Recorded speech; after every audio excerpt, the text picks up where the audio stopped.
Setelah Wang Lin tenggelam dalam kesedihan mendengar musik sitar dari Ming Xuan, Wang Lin dan Mo Lihai lalu pergi ke penjara Hong. Sesampainya di depan gerbang besi hitam penjara, seorang pria penjaga bernama Xu menyambut mereka. Wang Lin merasakan kekuatannya setara Mo Lihai, yakni di puncak tahap akhir transformasi jiwa. Setelah Mo Lihai mempercayakan Wang Lin kepadanya dan pergi, Xu menanyakan nama Wang Lin, lalu membawanya masuk ke dalam penjara. Semakin dalam mereka melangkah, aura niat membunuh dan dendam terasa semakin kuat. Mereka menuju ke bagian bawah tanah penjara Hong, yang ternyata jauh lebih berbahaya daripada bagian atasnya. Dinding-dindingnya diterangi api hantu. Dari bawah, terdengar jeritan dan raungan jiwa-jiwa terperangkap, membuat tempat itu terasa seperti neraka dunia. Xu sengaja memperlambat langkahnya untuk mengamati reaksi Wang Lin. Biasanya ahli sekuat Jenderal Iblis akan merasa tertekan di bawah aura jahat penjara itu. Namun Wang Lin tetap tenang, tubuh dan jiwanya tidak terganggu sama sekali dari lingkungan mengerikan itu. Melihat ketenangan Wang Lin, Xu akhirnya berhenti mencurigainya. Ia sadar bahwa jika Mo Lihai sampai mempercayakan Wang Lin untuk berkultivasi di tempat sekejam ini, berarti Wang Lin bukan orang biasa. Setelah perjalanan panjang menuruni tangga, mereka akhirnya tiba di dasar penjara, sebuah ruang luas seperti kandang raksasa yang terbagi menjadi ribuan sel berisi aura gelap dan jahat. Suara teriakan raungan menggema dari seluruh sel. Xu lalu berkata, "Kalian semua diam." Dalam sekejap seluruh penjara menjadi hening mencekam. Di depan rumah hitam di pintu masuk area itu, Xu menjelaskan bahwa semua tahanan di area ini akan dieksekusi. Jadi Wang Lin boleh berbuat apapun di sini, bahkan membunuh mereka semua untuk keperluan kultivasinya. Xu lalu menambahkan kalau Wang Lin diizinkan masuk ke sini, yakni Mo Lihai memberikannya 3 tingkat pertama dari jurus niat tinju 10 keruntuhan. Setelah mengatakan itu, Xu meninggalkan Wang Lin dan masuk ke rumah hitam. Begitu Wang Lin melangkah ke dalam deretan sel, suara teriakan dan ejekan kembali menggema. Banyak tangan-tangan hitam dari balik jeruji mencoba meraihnya. Wang Lin menatap para tahanan. Ia tahu bahwa mereka sebenarnya dulu bukan orang gila, tetapi karena terlalu lama hidup dalam penjara yang dipenuhi kebencian dan niat membunuh, pikiran mereka perlahan hancur. Seorang tahanan berkulit hitam besar di sel meludah berbau busuk ke arah Wang Lin, namun Wang Lin menghindarinya. Setelah itu tahanan itu mengulurkan tangan seperti cakar dari balik jeruji mencoba menyerang Wang Lin. Namun Wang Lin mengeluarkan pedang. Ia menembuskan energi pembantaian ke dalam tubuh tahanan itu. Tubuh tahanan langsung kejang-kejang. Ia memuntahkan darah hitam. Jeritan para tahanan lain pun meledak lebih keras dari sebelumnya. Namun Wang Lin menyerang dengan pedang pembantaian. Tubuh para tahanan yang diserang Wang Lin mengering perlahan, sampai akhirnya menjadi mumi. Dari mulutnya keluar gas abu-abu pembantaian terserap ke tangan Wang Lin. Namun Wang Lin kecewa karena energi itu hanya satu untai saja. Wang Lin menyadari menggunakan energi pembantaian justru membuat korban lebih sehat. Dan upayanya menjadi untayan lain selalu gagal, ada pencerahan yang terlewat. Ia menatap tahan yang mati menjadi mumi, kultivasinya rendah dan tubuhnya dibelenggu sehingga tak mampu menampilkan kekuatan sejatinya. Wang Lin lalu berjalan ke sel berikutnya. Seorang tahanan menawarkan kerjasama dan meminta membunuh pria di sel seberang. Namun pria kekar di seberang malah berteriak agar Wang Lin membunuhnya saja karena sudah lama terkurung agar cepat berinkarnasi. Wang Lin lalu mengangkat tangannya. 2 titik darah muncul di dahi mereka dan keduanya mati. Saat itu, Wang Lin menyadari sesuatu yang aneh. Seluruh tempat ini dipenuhi aura kematian, bukan karena banyaknya korban, tetapi karena para tahanan sendiri sangat ingin mati, namun tidak berani bunuh diri. Wang Lin meneliti tubuh kedua tahanan itu. Ia tidak menggunakan energi pembantaian dan jasadnya masih utuh, namun aura aneh menghilang dari jasad mereka. Mantra pembantaian abadi yang menyaring kekuatan hidup menjadi segel. Wang Lin telah berkali-kali mempelajarinya. Ia merasa hampir memahami, namun segalanya tetap kabur. Ia terus bergerak dari sel ke sel, membunuh setiap tahanan dan memeriksa tubuh mereka satu persatu. 5 hari berlalu, Wang Lin menatap ribuan mayat dan mulai memahami sedikit pencerahan, namun terasa seperti terhalang kabut tapi tak terjangkau. Wang Lin merenung lalu bergumam, "Apa yang aku lewatkan?"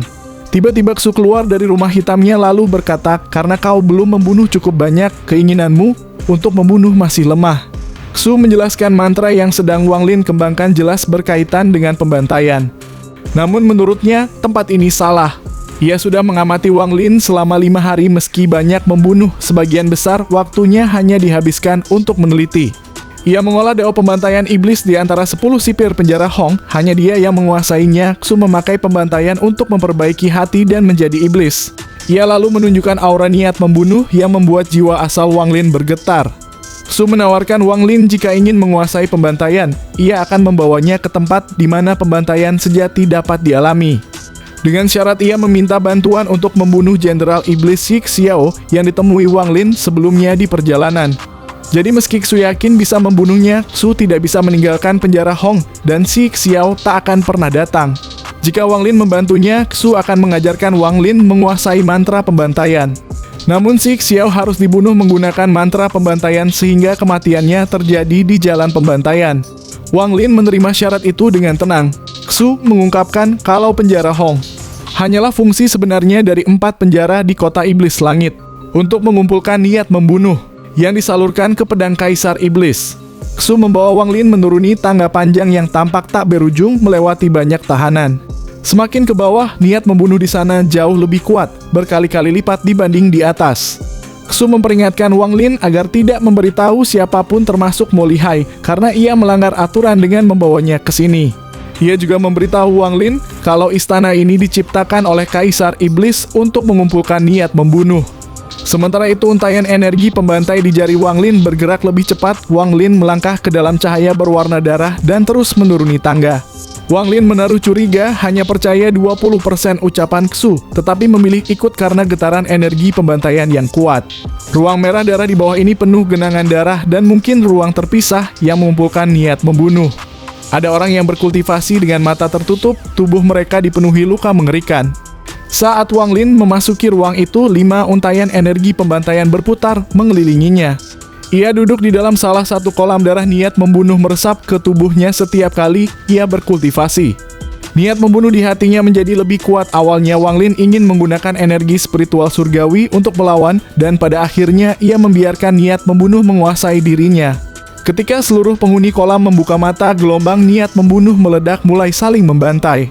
Wang Lin memeriksa dengan akal ilahinya, ia menemukan sekitar 1000 orang. Mata Wang Lin memerah, pikirannya telah sepenuhnya terkunci. Tubuhnya diselimuti niat membunuh, ia melesat keluar dari kolam darah, menyerbu para pembunuh seperti tornado berdarah. Wang Lin sepenuhnya kehilangan kesadaran dan tenggelam dalam kegilaan membunuh. Setiap serangannya diarahkan untuk membunuh jari maut, jari iblis, dan berbagai harta karun dilepaskan tanpa henti. Di tempat ini, jika ia tidak membunuh orang lain akan membunuhnya. Ini adalah medan pembantaian. Wang Lin menyerang tanpa kenal lelah, bahkan ia memakai mantra yang menimbulkan kehancuran timbal balik untuk membantai musuh. Di dalam dunia merah itu, siapapun yang terbunuh tidak benar-benar mati. Formasi misterius membangkitkan mereka kembali di kolam darah, menjadikan mereka alat untuk menghasilkan energi pembantaian. Setiap kali mereka saling membunuh, energi itu diserap oleh langit dan menghilang tanpa jejak. Setelah pembantaian panjang, hanya tersisa sekitar 100 orang, termasuk Wang Lin. Mereka semua diliputi kabut darah, tanda dari aura pembunuh yang menebal.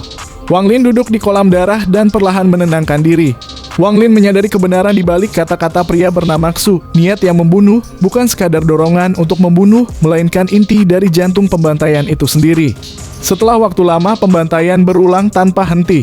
Banyak yang mati, sementara itu kabut darah mereka semakin kuat. Hari berlalu cepat dengan 4 kali pembantaian.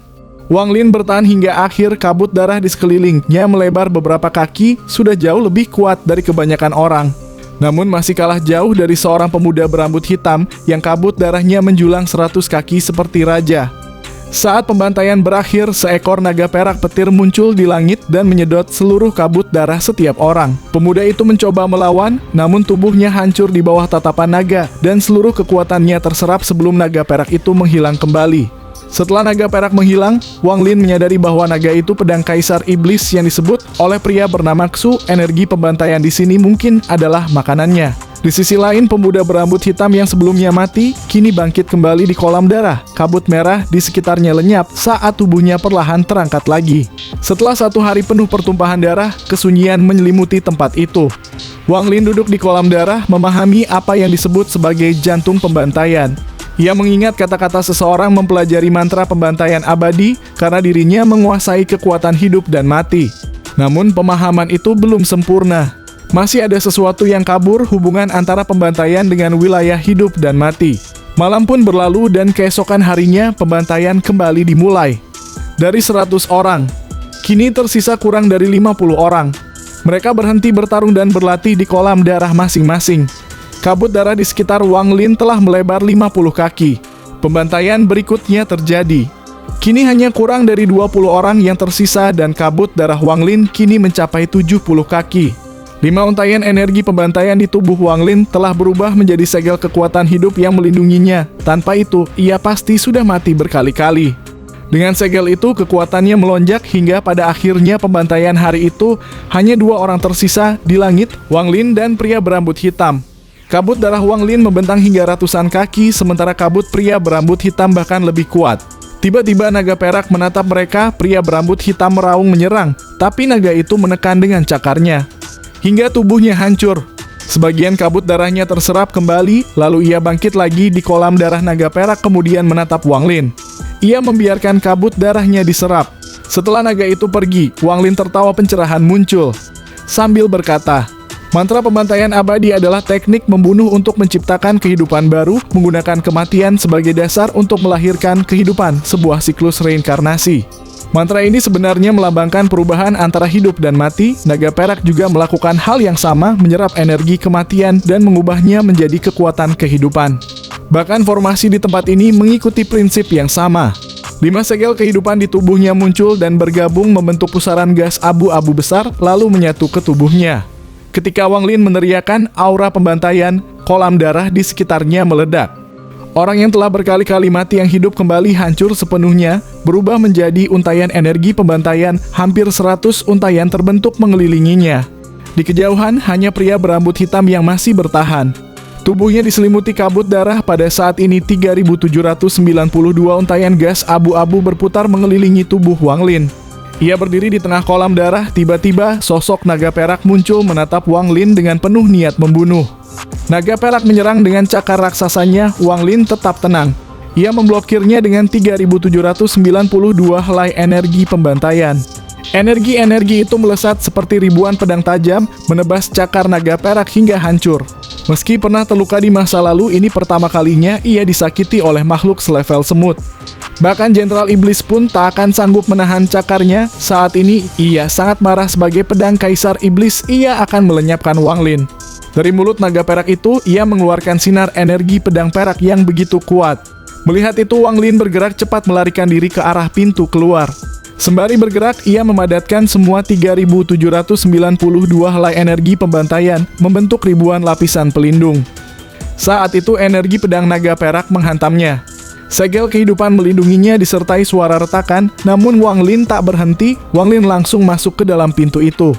Sesaat sebelum pintu tertutup, suara lemah pemuda berambut hitam terdengar, minta diselamatkan sekali saja. Sementara itu naga perak tidak peduli dengan pemuda itu, ia tidak percaya serangannya gagal menembus perlindungan Wang Lin. Ini baginya sebuah penghinaan, tanpa ragu ia mengejar Wang Lin. Pada saat yang sama, di pavilion pedang Istana Kekaisaran, pedang ular perak yang tersimpan di tengah formasi darah tiba-tiba bergetar hebat. Ia menembus atap, melayang di udara, dan seluruh kota iblis langit merasakan tekanan pedangnya. Lalu pedang itu terbang menuju kota Hong. Di Istana Kekaisaran, seorang pria berjubah putih terkejut dan bertanya-tanya siapa yang bisa memprovokasi pedang kaisar sampai meninggalkan formasinya. Para jenderal iblis lain termasuk Xi Xiao dan Chen Tao juga menyadari keanehan ini, melihat pedang itu bergerak tanpa alasan besar. Di kota semesta, pria berambut hitam ia melihat pedang kaisar melintas. Ia mengatakan ini murka pedang kaisar dan bertanya tentang kekuatan pedang itu. 2 orang di belakangnya yang membawa pedang besar di punggung mereka menatap langit. Salah satunya berkata pedang itu tidak lebih lemah dari pedang milik guru. Pria berambut hitam adalah Mo Fei, jenderal iblis nomor 1 yang ditempatkan di perbatasan negara iblis api.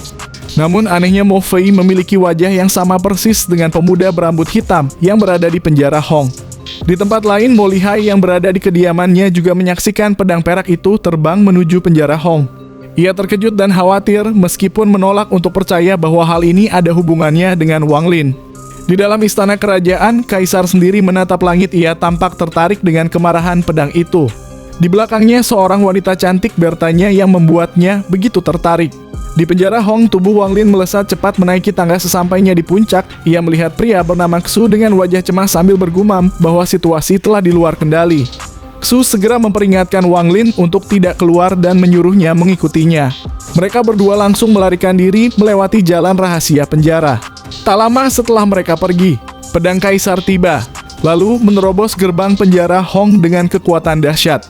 Wang Lin berjalan keluar dari celah di dinding kota Hong. Sementara Xu tetap di dalam, ia berpesan, "Jangan lupakan perjanjian kita."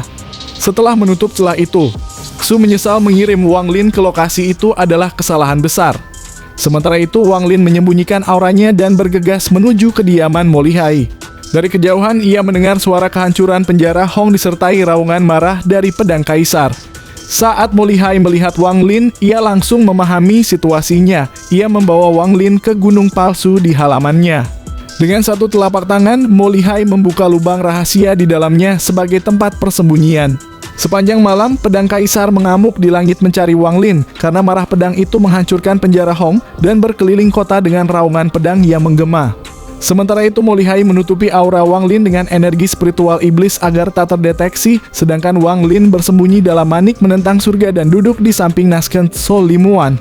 Saat fajar, pedang kaisar menebas sekali lagi menciptakan retakan 1000 kaki sebelum kembali ke formasi.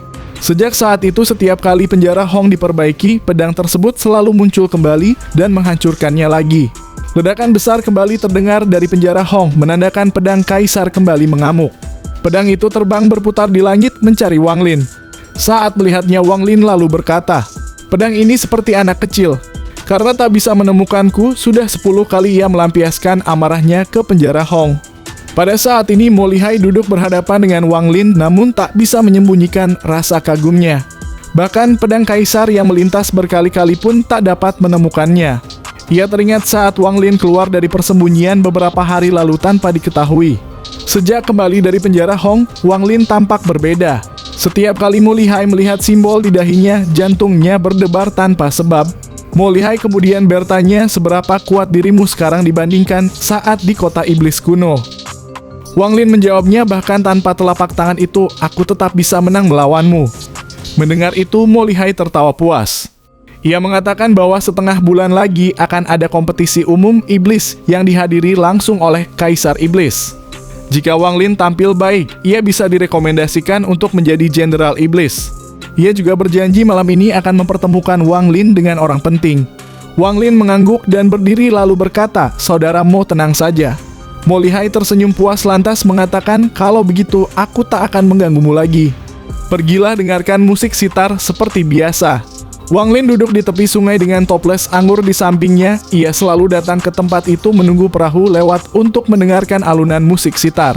Namun kini lagu yang dulu ceria telah berubah menjadi penuh kesedihan. Ia bahkan tak tahu seperti apa wajah wanita pemain sitar itu. Di atas perahu, seorang wanita Mingxuan membelakanginya, jari-jarinya yang lembut bergerak di atas senar sitar. Di depannya duduk seorang pria muda berjubah hijau, berwajah tenang tanpa aura iblis. Ia menyesap anggur lalu berkata, "Bisakah kau bermain seperti biasanya? Aku ingin mendengar musikmu." Wanita di perahu berhenti bermain sejenak lalu mengangguk dan kembali memetik senar sitar. Nada-nada sedih bergema, pemuda di atas perahu menutup mata larut dalam kesedihan musik itu. Wang Lin pun menutup matanya, tenggelam dalam melodi yang menyentuh pikirannya. Ketika Wang Lin membuka mata, ia menatap ke arah perahu. Tatapannya bertemu dengan pria muda itu. Mereka saling menatap sejenak. Wang Lin mengangkat kendi anggurnya dan minum, sementara pemuda itu tersenyum dan mengangkat cangkirnya membalas. Tak lama perahu perlahan menjauh meninggalkan alunan sitar yang samar di udara. Malam itu Wang Lin kembali ke kediaman Mo Lihai. Tak lama kemudian keduanya berangkat menuju kota Xuan. Kota itu sebesar kota Hong, tapi jauh lebih hidup dan dijaga ketat oleh para prajurit berzirah. Setibanya di depan rumah megah, Mo Lihai menyerahkan surat pada penjaga lalu masuk ke dalam. Wang Lin melihat papan nama di depan gerbang bertuliskan Wakil Kepala Panglima Komandan Xuan Rumah Besar. Mo Lihai menjelaskan 8 panglima memiliki rumah besar di 8 kota, tapi hanya di sini tertulis wakil. Pemilik tempat ini punya hubungan pribadi dengan Kaisar Iblis. Tak lama penjaga kembali dan berkata dengan hormat, "Jenderal Mo, wakil komandan tertinggi menyambutmu." Mo Lihai melangkah masuk bersama Wang Lin. Di dalamnya taman penuh bunga eksotis, beraroma harum. Seorang pria berjubah ungu berdiri membelakangi mereka, menatap langit. Auranya kuat, setara dengan kultivator puncak ascendant tahap awal yang siap menembus ke tingkat berikutnya. Mo Lihai memberi hormat kepada wakil komandan tertinggi. Pria berjubah ungu itu tetap diam, tak menoleh sedikit pun. Suasana di sekitarnya hening dan penuh tekanan. Keheningan berubah menjadi tekanan yang menyelimuti area itu. Mo Lihai berdiri tenang, tak tergoyahkan. Sementara itu bagi Wang Lin, tekanan dari kultivator tahap awal Ascendant seperti ini bukanlah apa-apa. Pria berjubah ungu yang menjadi wakil Panglima Komandan Kotak Suan menatap mereka berkata sombong, bisa tetap tenang di bawah tekananku, tak buruk. Lalu ia bertanya, Mo Lihai, seberapa yakin kau bisa merebut posisi wakil Panglima Komandan? Mo Lihai menjawab 40%. Pria berjubah ungu menjawabnya, dari semua jenderal yang datang menemuiku, kau yang paling tak percaya diri. Mo Lihai pun menunjuk Wang Lin. Kalau dia membantuku, aku 90% yakin. Tatapan pria berjubah ungu beralih ke Wang Lin dengan sikap meremehkan. Dengan statusnya sebagai teman dekat Kaisar Iblis, kekuatannya telah melampaui para jenderal biasa. Energi spiritual iblis di tubuhnya mencapai hampir 1 juta lapisan, setara dengan kultivator tahap awal Ascendant. Ia bahkan berdiri di ambang terobosan menuju tingkat yang lebih tinggi, 1 langkah lagi menjadi Panglima sejati. Baginya Wang Lin hanya pengikut Mo Lihai, karena Kaisar Iblis sendiri menaruh perhatian pada Mo Lihai, wakil Panglima itu tidak akan menemuinya, ia menganggapnya tidak layak berdiri di hadapannya. Baginya lebih berharga dihabiskan untuk menikmati bunga-bunga kesayangannya.